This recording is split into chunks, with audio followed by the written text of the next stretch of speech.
Let's turn in our Bibles to Job chapter 41. This is our next to last sermon on the book of Job in this series, Preaching Through the Bible. And this is our 589th message on the Bible, beginning with Genesis chapter 1, verse 1, and continuing through this evening. The British Admiral Horatio Nelson always treated his vanquished opponents with kindness and courtesy. One defeated admiral, knowing Nelson's reputation for courtesy, advanced across the quarterdeck with arms outstretched, as if he were advancing to shake hands with an equal. Nelson's hand remained by his side. "Your sword first," he said, "and then your hand." Job was hearing a similar lesson from God. He was learning the terms of unconditional surrender of his life to Almighty God. Unfortunately, Job, in his mounting frustration, had become increasingly demanding toward God. With audacious arrogance, Job charged God with punishing him unjustly. He argued that the punishment did not fit the crime. Whatever the crime might be, Job did not know. But it could not merit such a harsh infliction of suffering upon him. He wanted his day in court to present his case before God. But in the process, Job had pitted himself against God with a self-righteous attitude. So God finally interrupted Job's pity party and taught him a lesson in humility and submission. What God was calling for in Job's life was unconditional surrender. In our text this evening in Job 41, God asked Job if he could control the Leviathan. The word Leviathan is basically a transliteration of the Hebrew word for sea monster or sea serpent. Its exact identity is disputed. Some say that it was a sea dragon or whale. The traditional view is that it was a crocodile. The description of the Leviathan begins as a detailed description of a formidable beast. But as the description unfolds, the Leviathan becomes a fire-breathing dragon. And this term appears 4 other times in the Old Testament. Look with me for a moment to Psalm 74, verse 14.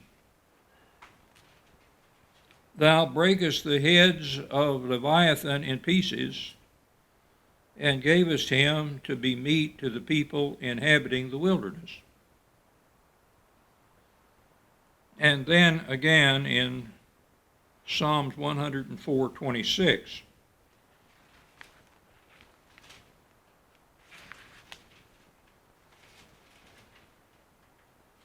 "There go the ships. There is that Leviathan to whom thou hast made to play therein." And then look at Isaiah chapter 27, verse 1. "In that day the Lord with his sore and great and strong sword shall punish Leviathan, the piercing serpent, even Leviathan, that crooked serpent, and he shall slay the dragon that is in the sea." Now, as we proceed in our message this evening, you'll see why traditionally commentators have directed our attention toward a crocodile, which is not only a freshwater creature, but is found in salt water as well,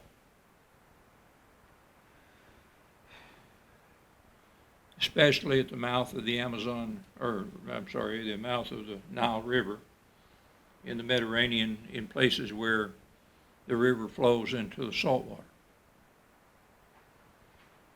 And up the Amazon River, I was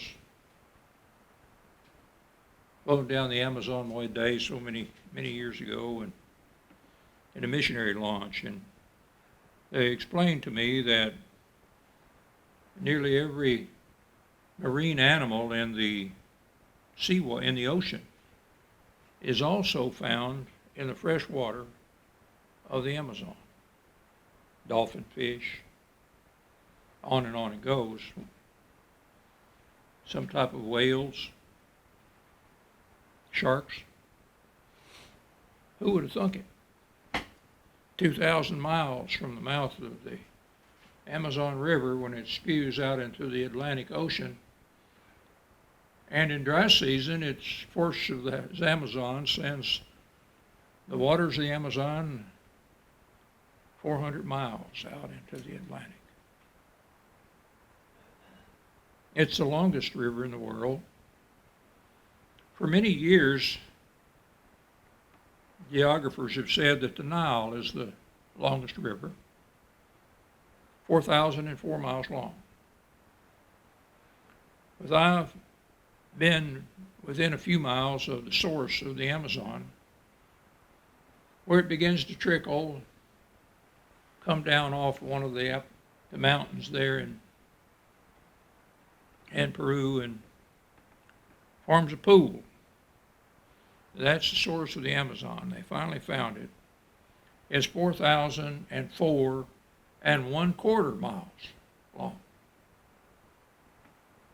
In flood stage and rainy season, the Amazon, the force of the water, sends the Amazon River out, the water, from 400 to 800 miles out away from the land into the Atlantic Ocean.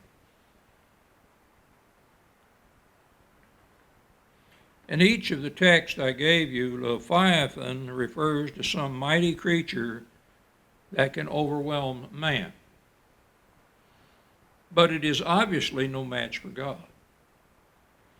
This creature lives in the sea among ships, as I read to you in Psalms 104, verse 26. Thus, a sea monster, or possibly a marine dragon, is intended here. Now, if it is a crocodile, as you'll see as we move along, that there's some peculiarities about Leviathan that match up with the crocodile. But there's a few things that don't. Leviathan, as well as Behemoth, a creature from last week, may no longer exist today. But it did in David's time, and it did in Job's time. The point is, could Job control such a monster? The answer is no. If Job could not stand against the Leviathan, what made him think that he could contend with God? Job would be far better off fighting a sea monster or dragon than fighting against God. God created this terrifying creature along with the behemoth of the previous chapter, last week, chapter 40, which no man could control. If Job could not master the creation, why was he contending with the Creator?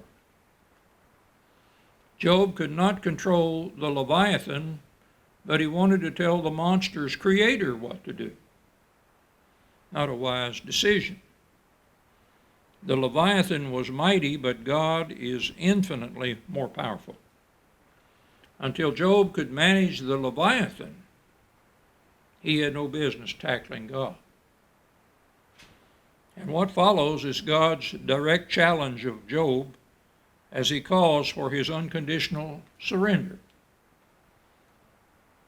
First, we have Leviathan's autonomy, or independence, or self-government. In Job chapter 41, verse 1, canst thou draw out Leviathan with a hook, or his tongue with a cord which thou lettest down? Without any break in this divine interrogation, God continued his long confrontation with yet another object lesson, the Leviathan. With relentless pursuit, God asked Job, can you pull in the Leviathan with a fishhook? While some have attempted to identify the Leviathan as a mythological sea monster, the details given in this account suggest otherwise. No doubt this was an actual creature known to Job, possibly a crocodile, a whale, or a sea dragon. The question for Job was, could he catch or control such a large creature? Could he tie down his tongue with a rope? The description that follows indicates that the Leviathan was even more terrifying than the behemoth. Now look at verses 2 and 3. Canst thou put a hook into his nose, or bore his jaw through with a thorn? Will he make many supplications unto thee? Will he speak soft words unto thee? Could Job capture Leviathan with a fishhook? The implied answer was that no man could do this. Once caught, would the Leviathan keep begging Job for mercy? Again, the answer is no. An animal this powerful would not be submissive to man. God asked, will he speak to you with gentle words? Certainly not. This mighty creature would not appeal to man in kind communication. And then verses 4 and 5. Will he make a covenant with thee? Wilt thou take him for a servant forever? Wilt thou play with him as with a bird, or wilt thou bind him for thy maidens? God asked, will he make an agreement with you for you to take him as your slave for life? In other words, could Job tame this animal and domesticate it? Could he make a pet out of him like a bird for his enjoyment and entertainment? Or could he put him on a leash for his little girls to play with?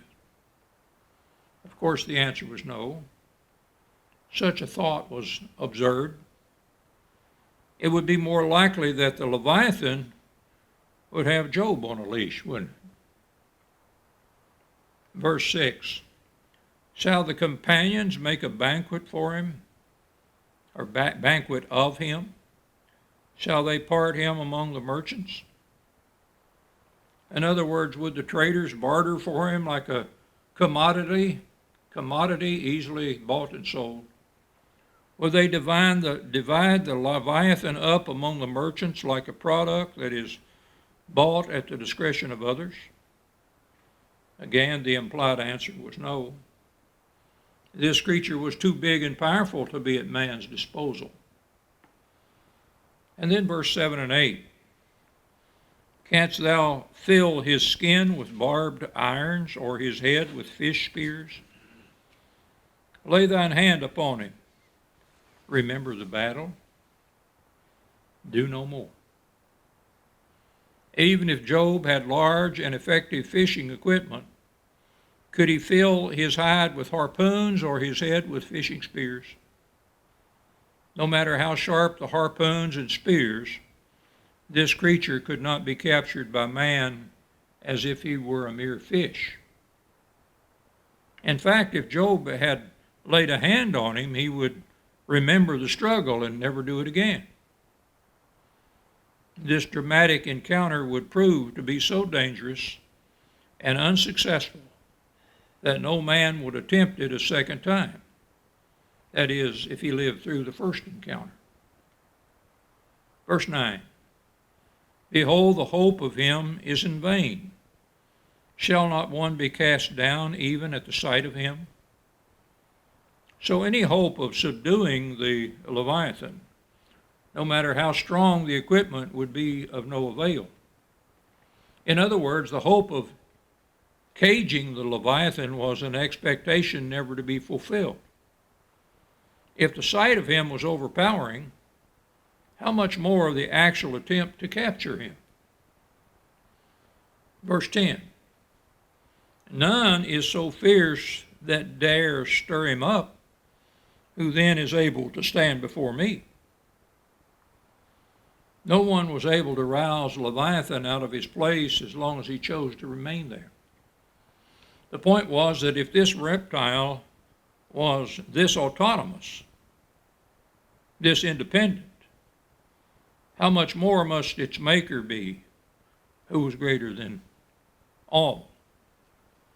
If neither Job nor any man was able to control the Leviathan, then surely no one could control God, and who is the maker of Leviathan. Thus God drove home the point by asking, who then is able to stand against me? God, the sovereign Lord of heaven and earth, would do as he pleased because no one could resist his will. Psalms 115:3, but our God is in the heavens. He hath done whatsoever he hath pleased. Now verse 11, who hath prevented me that I should repay him? Whatsoever is under the whole heaven is mine.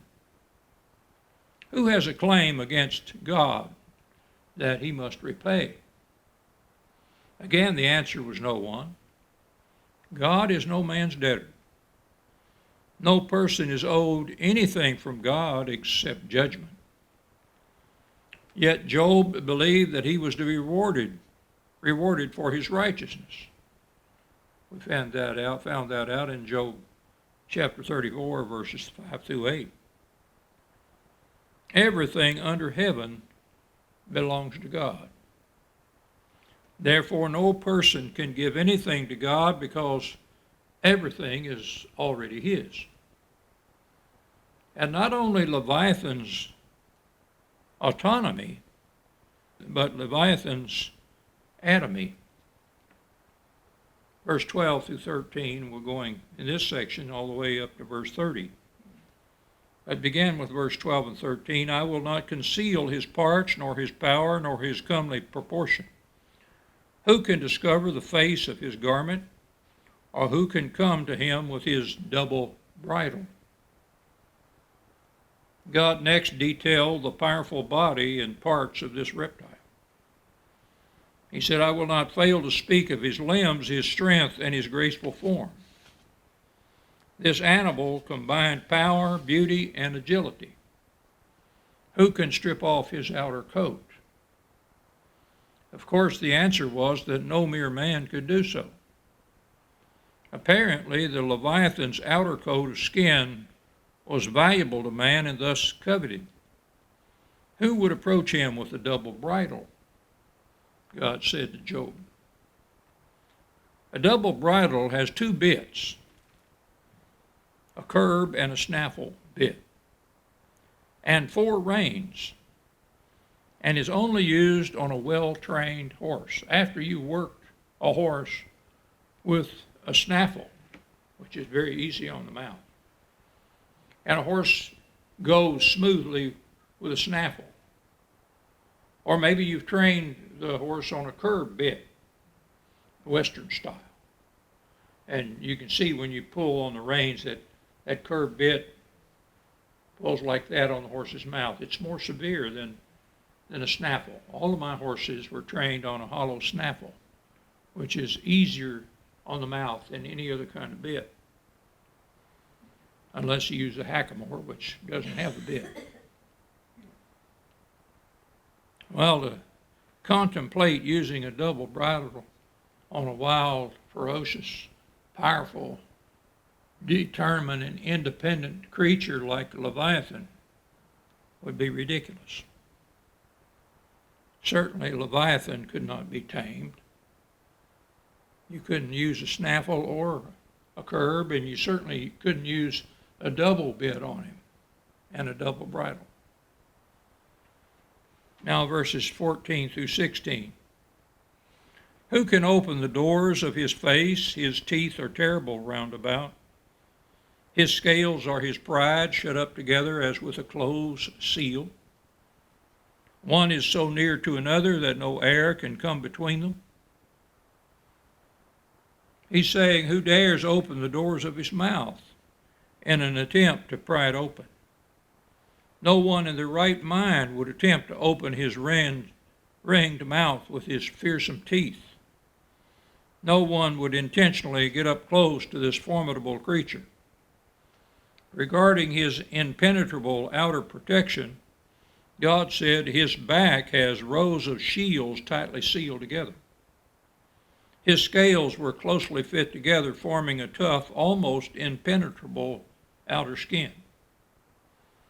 Each is so close to the next that no air can pass between.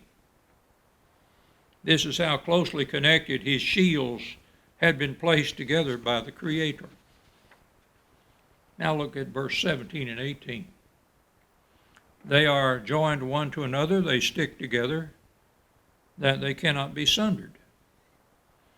By his nessings. Now it's an old English word. Of course, we're looking at a Bible that's translated in 1611. It uses a word that we don't use today. Nessings. Anybody know what nessings is?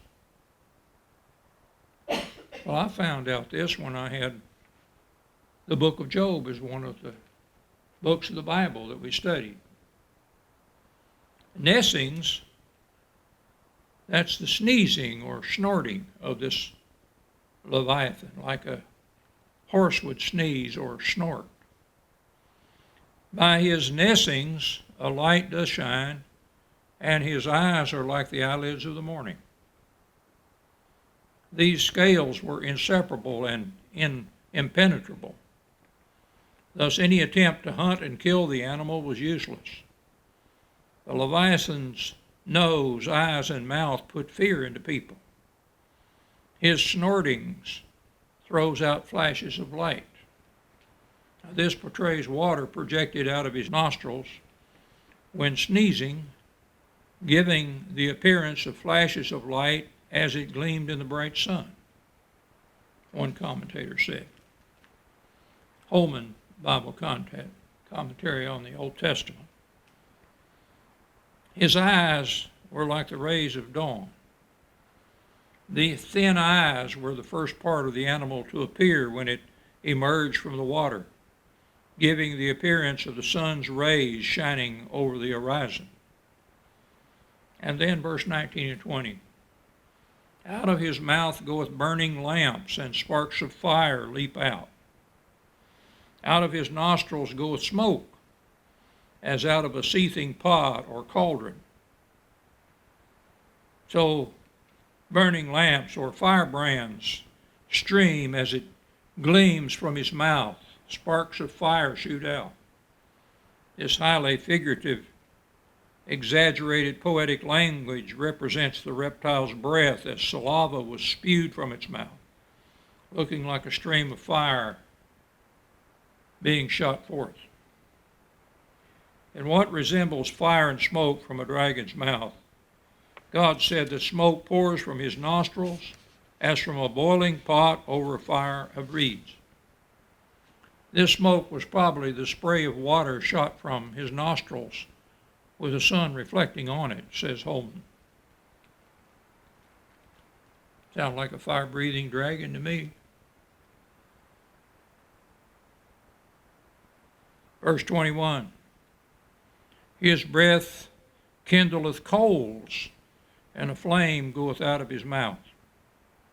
His breath sets coals ablaze, and flames dart from his mouth. Here's depicted the expelling of water and hot breath into the air, says Holman. This resembled a stream of fire as it left the Leviathan's mouth. Verse 22, in his neck remaineth strength, and sorrow is turned into joy before him. Describing that area above Leviathan's upper shoulders, God noted that strength resides in his neck. Extremely powerful and able to overwhelm and overpower any who attempted to capture him. Dismay goes before him. Frightened people run away from this reptile in terror, fearing for their lives. Verse 23 and 24. The flakes of his flesh are joined together. They are firm in themselves, and they cannot be moved. His heart is as firm as a stone, yea, as hard as a piece of the nether millstone, the bottom millstone. So the folds of his flesh are tightly joined. They are firm and immovable. That is, the Leviathan's vulnerable areas around his chin are made of impenetrable hide. This animal has no soft spot where he can be struck and killed. His chest is hard as rock, hard as a lower millstone, suggesting a bone-hard underside like rock. The Leviathan was not susceptible to the hunter's weapon. In fact, the crocodile kills more people in Africa than any two dangerous animals or snakes, and is almost impervious to the highest powered rifle. Matter of fact, you can take an elephant gun, and shoot at a crocodile, and he'll come and get you before you can reload, unless you hit him in one spot. Now, it really doesn't make any difference whether you've got a 30-30 Winchester or whether you've got a 30-06 or whether you've got an elephant gun, unless you hit him in that spot, which is a space of about 4 inches. He's either going to go to the bottom and escape, or he's going to charge. And he's so quick, you won't have an opportunity to throw the bolt and put down another shell in the chamber. That's how fast and quick a crocodile is. They get up to 22 feet long, way over, some of them, 1,800 pounds. They look kind of lazy laying there in the water. Matter of fact, you can be looking on the water and everything just looks as calm and peaceful as it can be, and all of a sudden you see two little eyes. That's all you see. He's curious. He's looking. He wants to know if you're something he'd like to eat. Now, an alligator is a smaller animal than a crocodile. Has a little bit different form to its head. Other than that, it's pretty much the same creature. I've gone alligator hunting in the Amazon, upper part of the Amazon River outside of Pucallpa, Peru, and I killed a couple of them.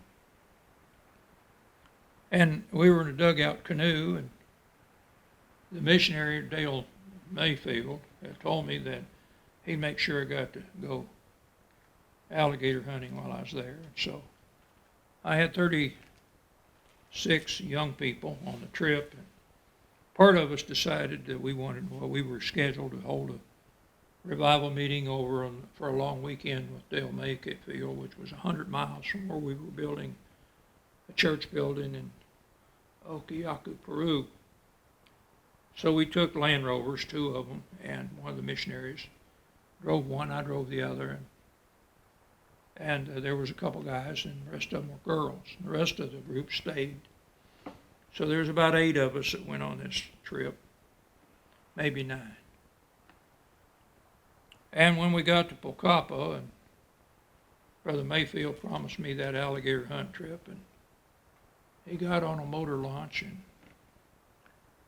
we went down to a place called San Francisco.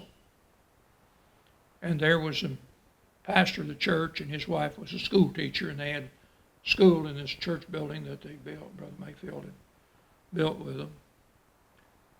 And so it was starting to get in the afternoon. And so Brother Mayfield explained to me that these were my guides, the pastor and one of his members. And so we got in these dugout canoes, It was about that wide, and it was probably 18, 20 feet long. And we started going through the swamp. And we hadn't been going very long till it was just, the sun went down, it was pitch dark. Sun goes down fast in the tropics. And so the technique is to take a flashlight, shine it down the barrel of your gun, line up your sights on a red eye. Now, if you saw a red eye, you'd never see two because the eyes are on either side of the head of an alligator or a crocodile. There's a big red eye. You shoot that eye and you'll kill that alligator or a crocodile. But you better hit him in the eye because his head is so bony and strong, his skeleton, that even an elephant gun won't penetrate his skull. Of course, these alligators were smaller. And they had some big bull alligators back in the swamp, but we could hear them roar, but the guy didn't take us back that far. And we got two. I got two. And the other guy went with me, one of the boys. He'd never been hunting before, and he didn't know much about shooting, but he wanted to try. And he tried a few times and missed. The alligator got away. So I got two of them. And the last one I shot, of course, you know, it's probably 10 o'clock at night now. And you're being poled.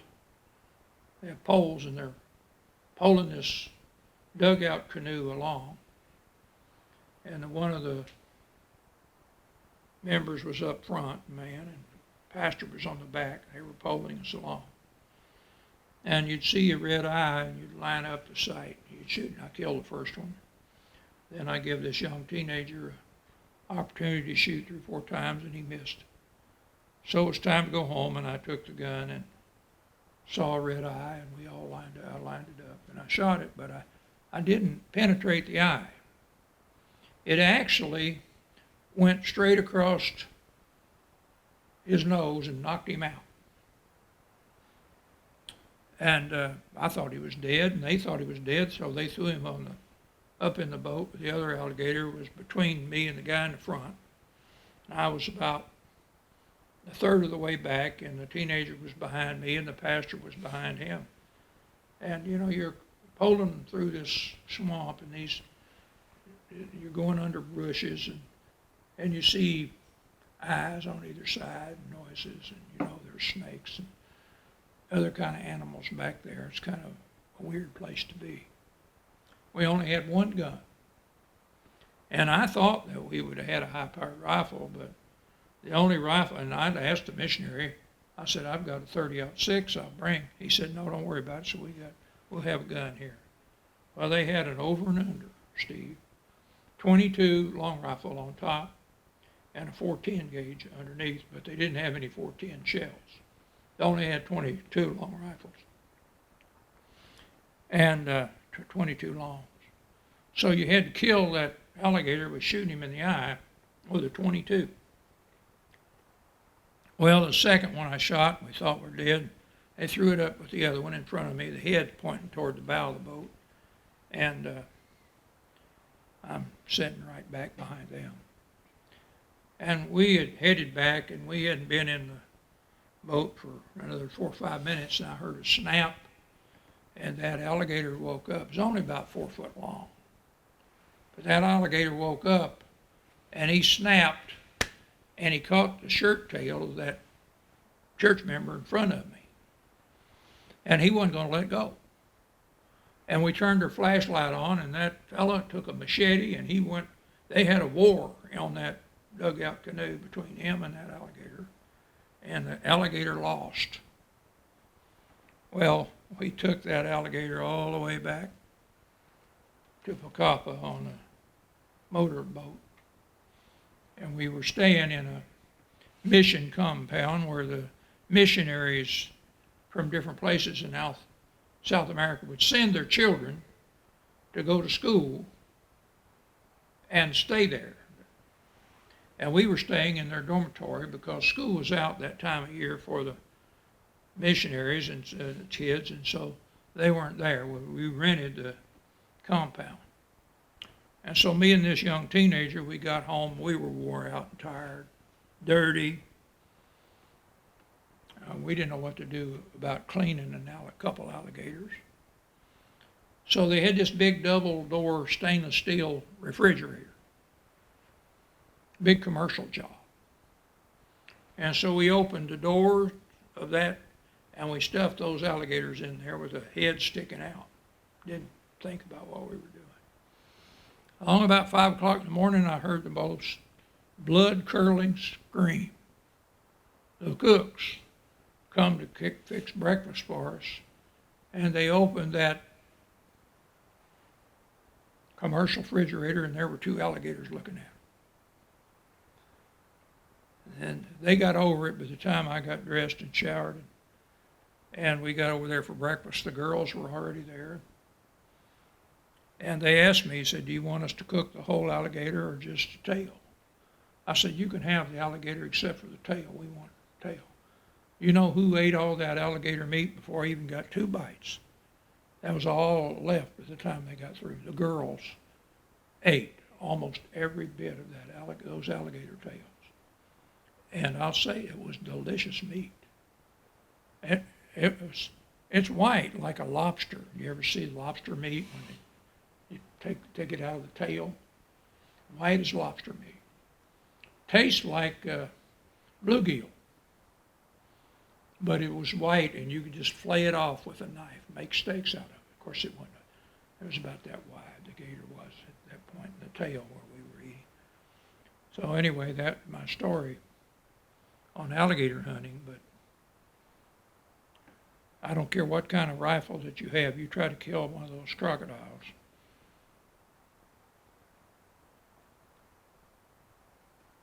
You better hit him in the eye, and you better hit him right, because you only got 4 inches of leeway, or he's most likely going to attack.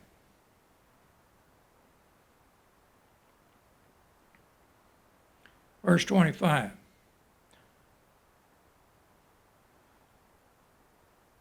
In fact, the crocodile kills more people in Africa, I think I mentioned, than any 2 dangerous animals or snakes, and is almost impervious to the highest powered rifle. Verse 25, when he raiseth up himself, the mighty are afraid. By reason of breakings, they purify themselves. An animal this large and powerful made quite an impression when it began to move. When Leviathan rose up out of the water, the mighty were terrified.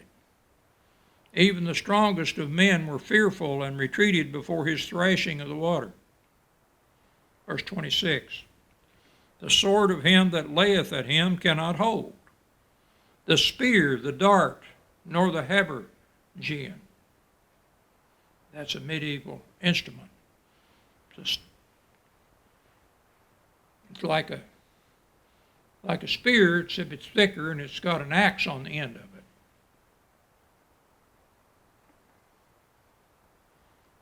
Regarding how impenetrable his outer hide was, God said the sword that reaches him has no effect, nor does the spear or the dart or the javelin. The hunter or warrior who would come against him could not conquer this creature even with the most lethal weapons of that time. Verse 27 to 28, he esteemeth iron as straw, and brass as rotten wood. The arrow cannot make him flee. Sling stones are turned with him into stubble. So the iron used in these weapons, he treated like straw, and bronze like rotten wood. That is, they did not harm Leviathan, and he could break them easily. He was virtually impregnable with no vulnerable points other than the eye. Arrows fired at him did not make him flee in self-defense. Sling stones were like chaff to him unable to drop him to the ground. Verse 29. Darts are counted as stubble. He laugheth at the shaking of a spear. A dart or even a club seems to him but a piece of straw, all to no avail. He laughs at the rattling of the lance that holds the sharp two-edged metal shaft.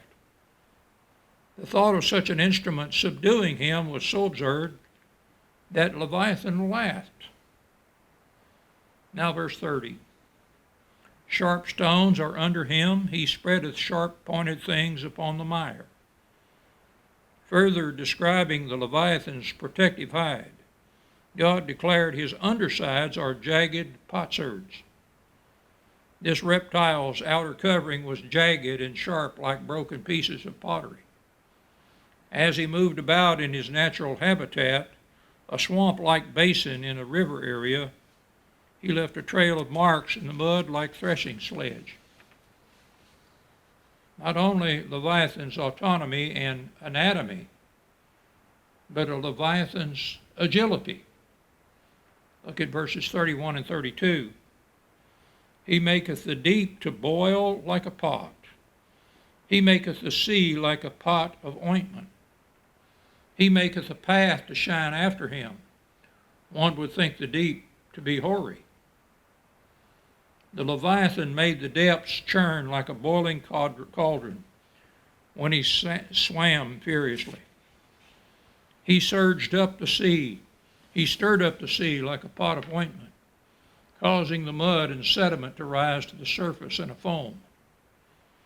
Behind him he left a glistening wake in the water that was swirled up in a path created by the undertow of his movements. The moving of the water was so pronounced that one would think the deep had white hair. That is, white caps arose in the wake created by this reptile as it swam through the water, giving the appearance of white hair. This majestic creature could not move even slightly without being noticed. Verse 33, upon earth there is not his like, who is made without fear. As a result of all that had been stated about the Leviathan, God concluded nothing on earth is his equal, a creature without fear. He was incomparable with any other creature on earth. He was so powerful and well protected that he lived without any fear of man or animal. At the same time, everyone lived in terror of him. You remember seeing those Tarzan movies when you were kids? And boy, old Tarzan would be out there and one of those crocodiles would get after him. And he'd wrestle that crocodile and take that knife and plunge it into his heart. That never happened. The hide of that crocodile is impenetrable, not only from the scales on the top, but the strength from his underbelly. You can't kill a crocodile with a knife. And Tarzan didn't have any guns to shoot him in the eye.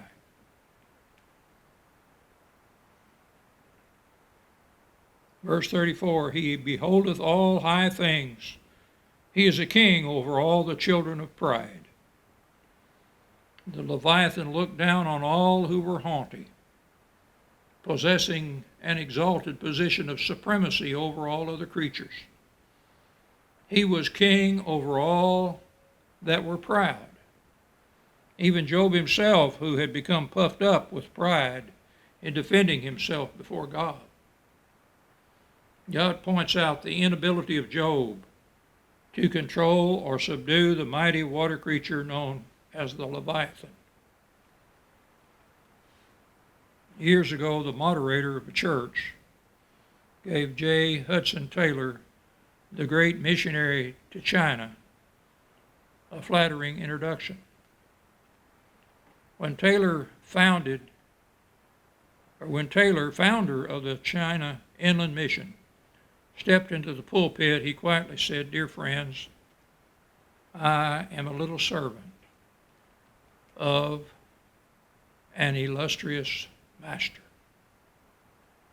Is this not the testimony of every Christian? We are all little servants of an illustrious master. That is what Job learned as God challenged him in this final divine speech. The fact is that Job could not control Leviathan. How much less could he confront God, the creator of Leviathan? Job needed to realize that he was not as big as he thought he was.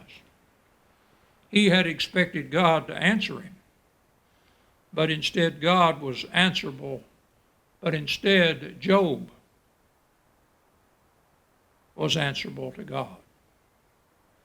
Like Hudson Taylor, Job realized that he was only a little servant of an illustrious and awesome God.